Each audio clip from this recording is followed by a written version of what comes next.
He had a Yankee hat, so I'm not sure, you know. You trust him. There we go. Okay. All right, well, good morning, everybody. And just to reiterate, my name is Matt Ritter, and I am an attorney at Shipman & Goodwin in our Hartford office. And I am giving the ethics presentation today. Our law firm serves as town attorney for the town of Glastonbury, so we're here in that capacity.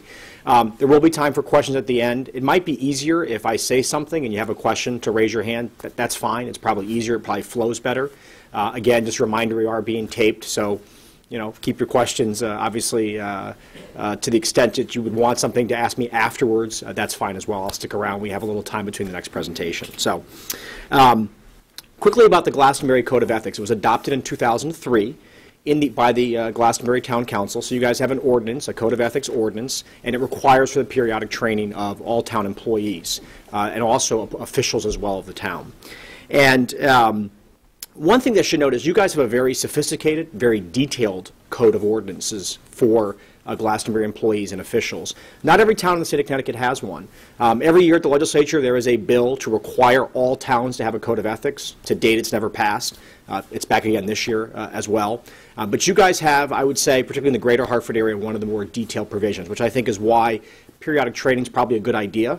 And mindful, it could always change. Like anything else, if the town council decided to amend the ordinance in the next few months, they could. And so I think it's a refresher. There hasn't been any major changes in the last 2 years, but at some point I'm sure there may be changes going forward. So again, it applies to current officials, employees, and consultants of the town and the Board of Education. Some towns don't always run their code of ordinances or ethics ordinances to the Board of Education employees. The town does as well. Again, it's very comprehensive. One thing that I always like to remind people during this presentation is you're here today, you're going to hear over the next half hour some of the things to look out for. But the code doesn't just cover you. It also covers family members. And so one of the takeaways, if I could leave you with two things, is ask questions if you need to, and remind your family members, because oftentimes it's innocent, they made a mistake, didn't even think about it, but they could take a gift or they could do something that could trigger the code of ethics even though they don't work for the town of Glastonbury. And the definition of a family member in the ordinance is very, very broad.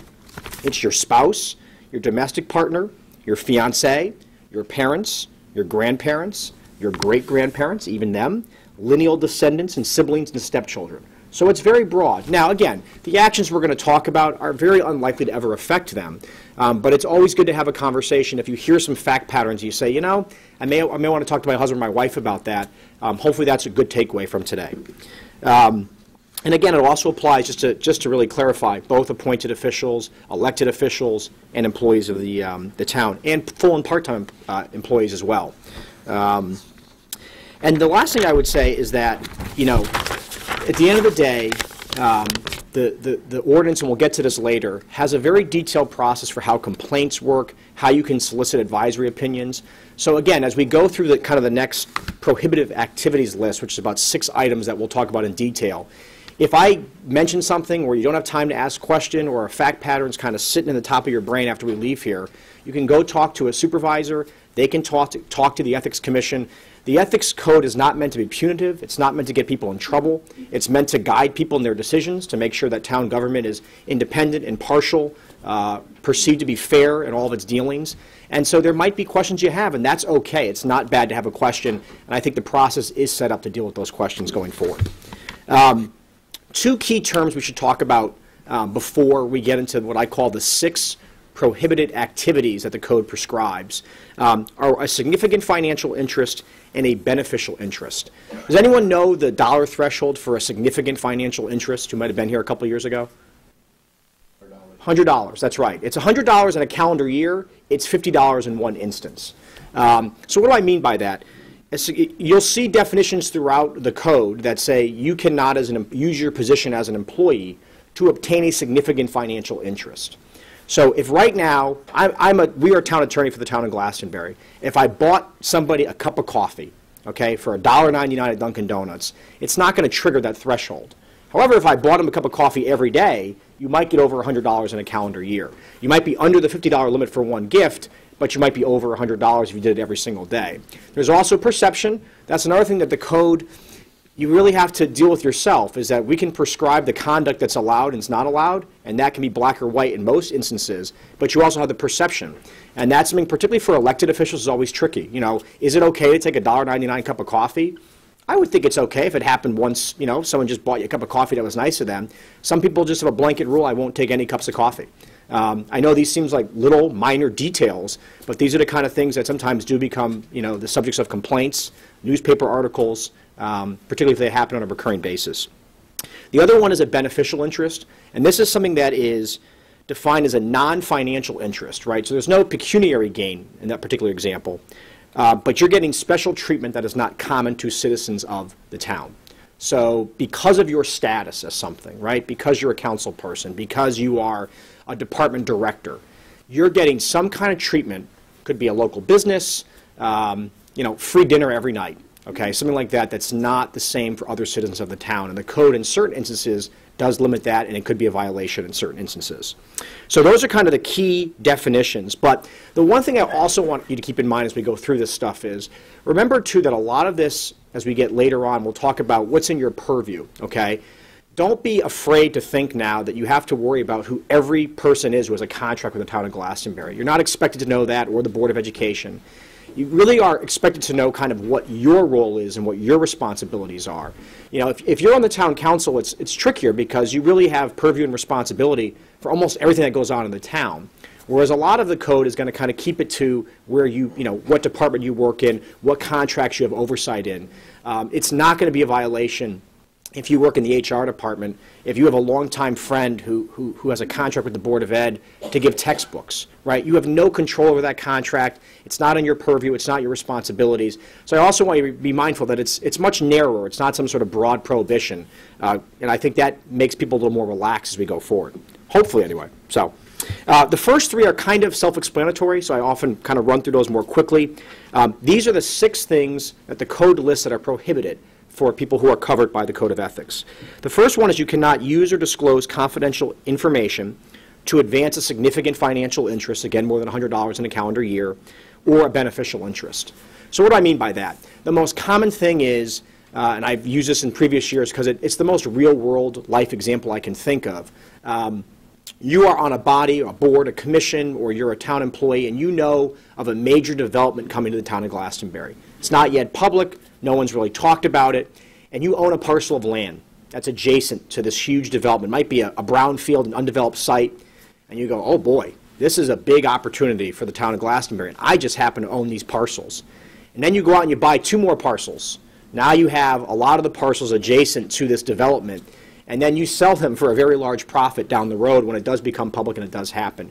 You, in this case, were using confidential information that you only were receiving because of your status as maybe a member of a board or commission or a top-level official in the town of Glastonbury. It wasn't public. You bought these parcels of land. You sold them. You made a lot of money off of it. I think that would be a violation of the Code of Ethics. Again, it's tricky. Confidential information, once something's in a paper or once something's very public, it's a little different, and you then ask different questions, but it's really confidential information that other people are not privy to that you'd go out and turn around and use that. It's also going to be relevant, I think, too, when you leave employment here in the town of Glastonbury. You wouldn't want to use information that you obtained because of your status here that was confidential, that was not publicly available, to use it to obtain a significant financial interest. The second one is to not use your position to seek to obtain a significant financial interest or beneficial interest. I often think about differentiating this from what I call general discounts. Many of you are municipal employees, so you probably get, if you go to a hotel, you might get a discount, right? That's okay. That's common to everybody, not even in the town, it's common to everybody in the state who's a municipal employee and across the country for that matter. There might be a promotion that if you work in the town of Glastonbury, a local merchant's giving you a $1 off day on Mondays if you buy a lunch there or something like that. That's pretty common to all town employees. I wouldn't worry too much about that. It's something that I think is really unique or specific, particularly when you have oversight over somebody. And so you wouldn't want to use your status as a town employee to go to the local, department store where the town may also buy goods and services from throughout the year. You kind of have oversight of that contract. You walk in and you say, I'm going to take $100 off my purchase today. And I'll be back next month and I'll take $100 off that purchase. I'm a Glastonbury employee. I believe that we've had a good relationship. Thanks for doing me a favor. That, again, is using kind of your status, your employment status here in the town of Glastonbury. You have oversight over that contract potentially. You might work with that person in your town capacity. You'd be using that to obtain a significant financial interest. I know this stuff seems kind of obvious, but it does happen. And so I think that's why we have the refresher every 2 years. The third one is seeking to grant special consideration. This is where your family comes in, not only for yourself, but your family, okay? And you're using, by virtue of your position, you're trying to get some kind of special consideration. I can think of 2 examples that I've seen in the last 10 years in Connecticut locally where something became a problem, okay? Parking tickets is always the favorite topic. People love to get parking tickets waived for their children. Pay the parking ticket. It's not worth it. You'll see so many instances where people will say, my son or daughter was driving my car, they were running late to school, they got a $25 ticket, I want you to waive it. And a lot of times people go, okay, I'll waive it, and they throw it out. It will happen this year in Connecticut somewhere. You may not know about it, but it will. Pay the ticket. You can't use your position in Glastonbury to call the police department or call someone who deals with infraction to say, write my ticket off. It's a no-no. It violates the code of ethics. Another one that you'll see sometimes might be things like your spouse or your son or daughter opens a business in town. You know, every town has regulations. It could be from planning and zoning issues, just internal building code regulations.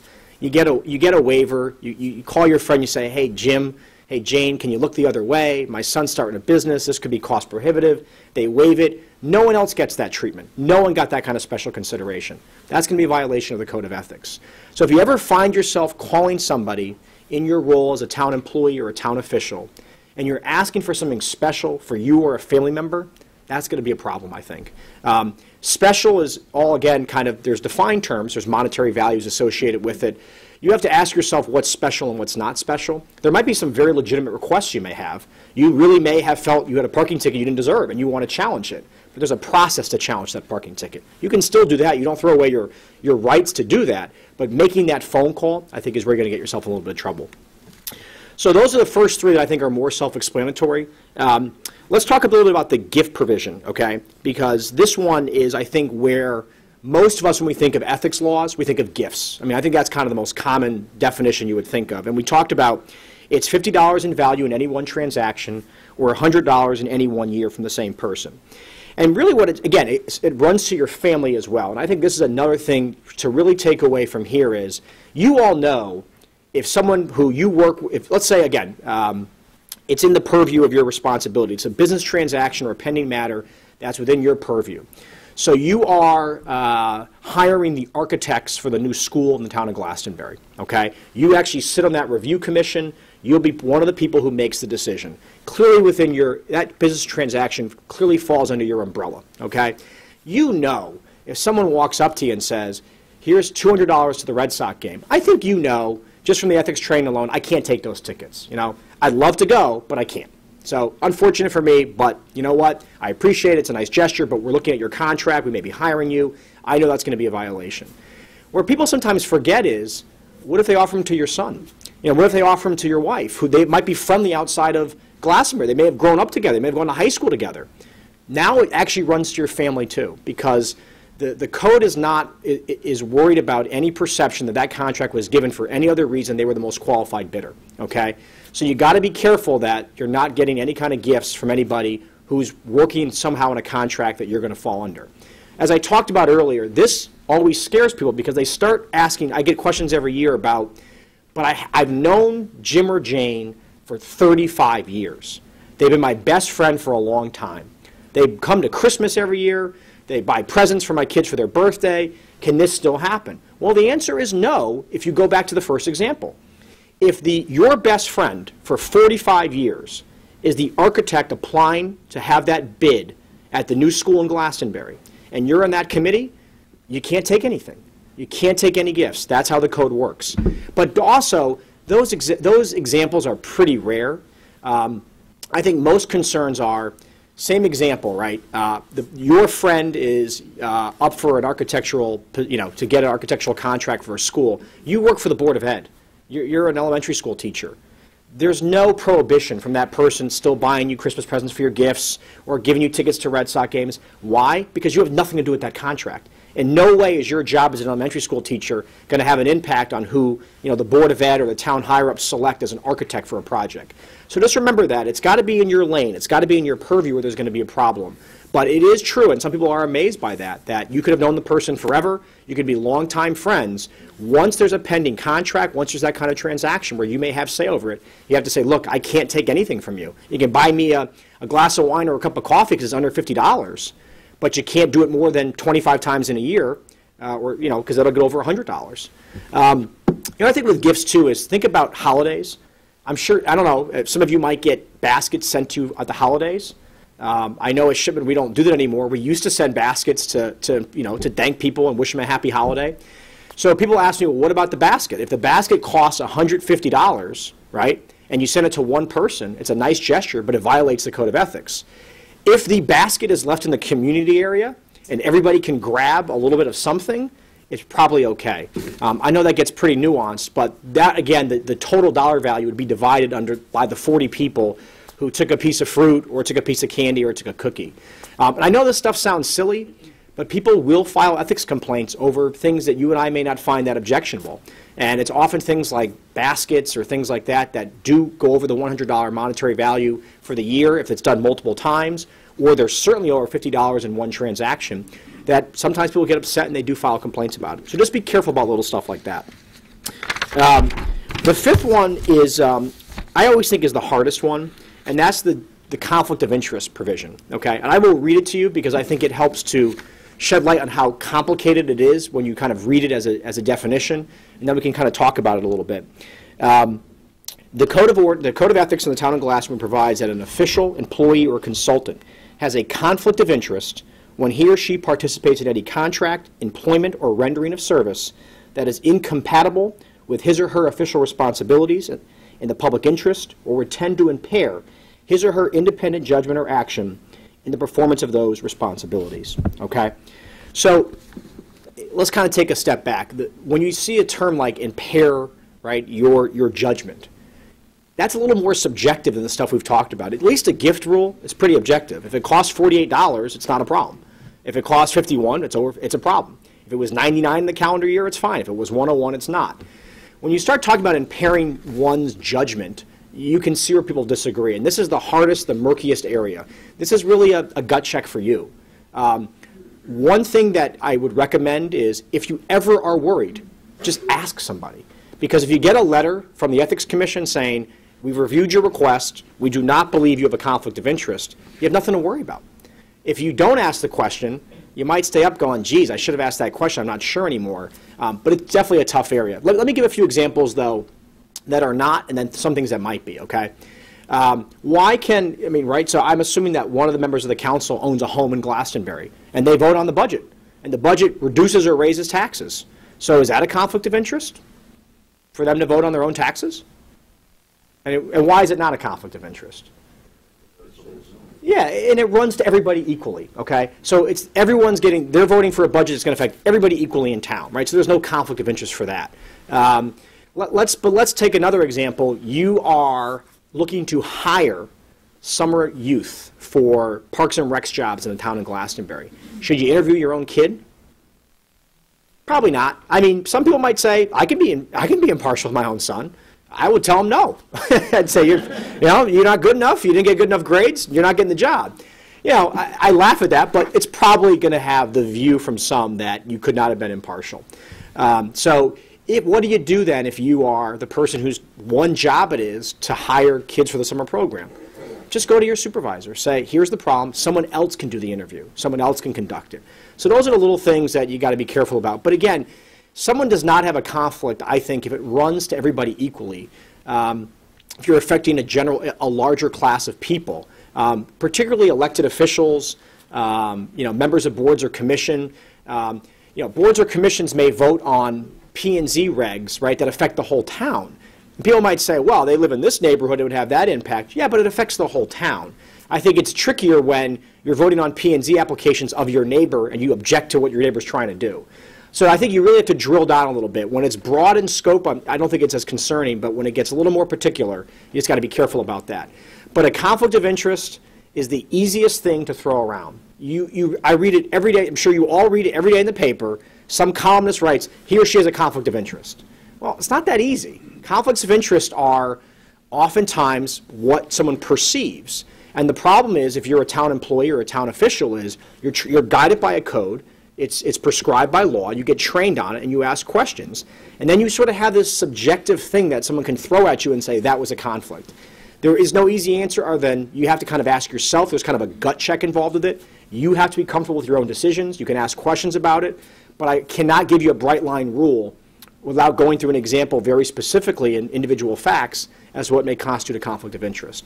So that's the hardest one to think about. That's the one I'd ask questions about. But I think we all kind of know at the end of the day, is that a close call or not? At least I can ask the question. And it's inevitable. Let me be very clear. It's inevitable in life. As a town employee, you know people. Your lives don't end when you leave the door at 4:30.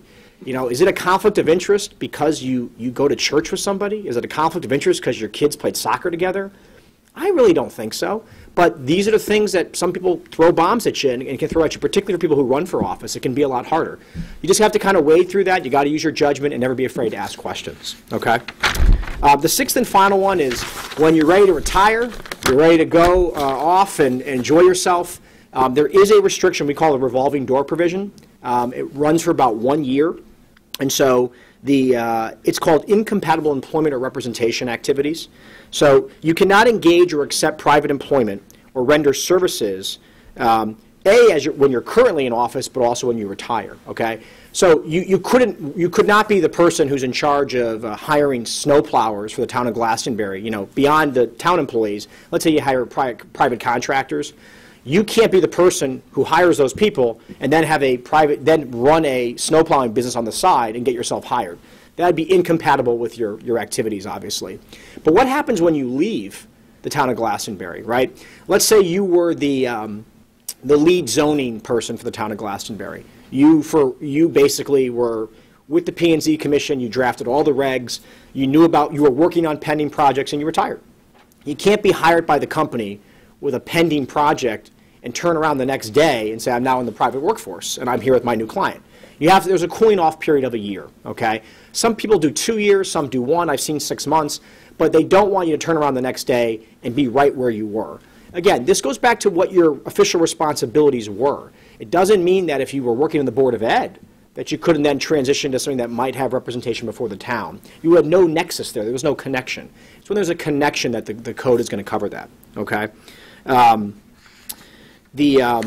again, the other thing is remembering that kind of confidential information is also important. So if you were privy to some stuff because of your position and you retire and you get hired by this company that had done work, you can't appear before the agency, and that's fine. You have a 1 year period. But you also can't take confidential information that you had and let your client know about that. That could be a problem as well.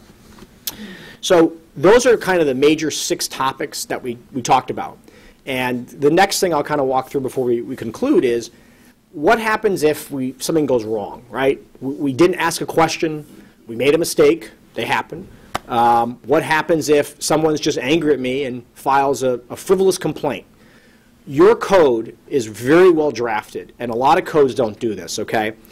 If someone wants to file a complaint with the Ethics Commission, okay, it's not really called a complaint. It's called an inquiry.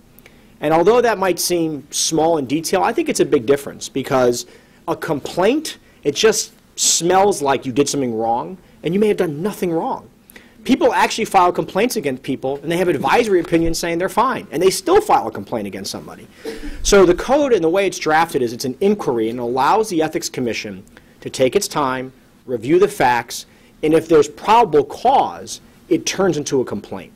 But at least at the onset, someone can't just throw something against you 2 weeks before the election and get the headline, complaint filed. They may write complaint, but it's not a complaint, it's an inquiry, okay? And people do file frivolous complaints, and unfortunately there's not much you can do about it. It's the same thing in court. People do it all the time. They file frivolous lawsuits. It's just unfortunately it's part of life. There are other claims you could make, I suppose, but there really is nothing stopping someone if they believe you violated something based on some fact pattern. But who is your Ethics Commission? Your Ethics Commission is appointed. They are all volunteers. They have to be, there's certain requirements and restrictions on how long they've been active in things like politics, there's a sort of an understanding that they will not have been, they'll be impartial. So the code sort of lays out some of the criteria to be on the Ethics Commission. And again, they also are very, very good about giving you guys advisory opinions. My guess is that now that the code's been in effect for almost 12 years, they probably have a good body of advisory opinions you could look at.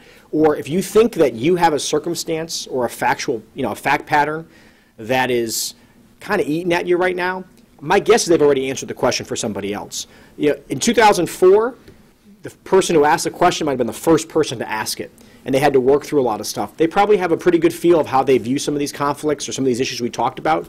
And so you could ask for what advisory opinions are on file. You could ask a supervisor about, do I need to get one? Those are all good questions, and you have an ethics commission that has a process that allows you to do that. But let's say that we don't get the advisory opinion, someone files a complaint, which we call an inquiry, so it's in the inquiry stage, and they find probable cause. So what happens at that point? And that becomes a very difficult time. That is when you will have sort of a mini trial. You will be, the charges will be brought against you. Many of you, if you're in a union, will have legal representation. The town attorney would not represent you. We'd represent the Ethics Commission. And then you'd have a public airing of what happened. You'd review facts. There could be witnesses. And so at the end of the day, the town of Wethersfield maybe had the nastiest ethics battle I've ever seen, over $500,000 in legal fees. It was a former, I forget if she was a principal or a teacher. It involved her child. It involved classes he took. It was very, very public. It was very nasty. That is the worst thing that can happen. It wasn't even what it cost them financially, because the town indemnifies most of the costs. It was the reputational scars. The Board of Ed was very split over it. It was terrible. And literally over $500,000, over 2.5 years, more lawyers than you could count, over what course a son took. I mean, whether you think it's right or wrong, there was a finding, there was a violation of some ethical code in the town. It just seemed like there was a way to handle that potentially.